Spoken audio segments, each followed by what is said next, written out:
بلوچستان کے شہر تربت میں بجلی کی صورتحال پر انجمن تاجران کیچ کے صدر حاجی کریم بخش کی سربراہی میں انجمن تاجران کے ایک وفد نے ایکسین کیسکو کیچ حسن مکسی سے ملاقات کی۔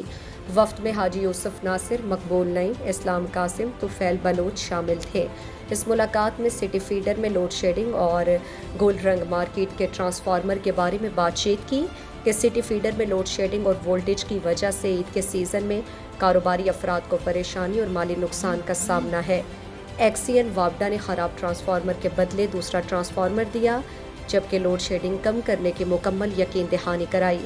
سٹی فیڈر میں صرف 2 گھنٹے لوڈ شیڈنگ ہوگی، کیچ کے دیگر فیڈرز میں لوڈ شیڈنگ میں 2 سے 3 گھنٹے کم کی جائے گی۔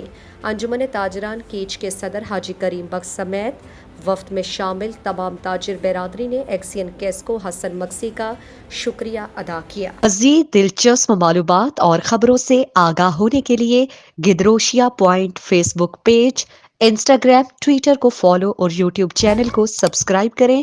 بیل آئیکن بٹن دبانا نہ بھولیں تاکہ مکران سمیت بلوچستان کی خبروں سے جڑے رہیں۔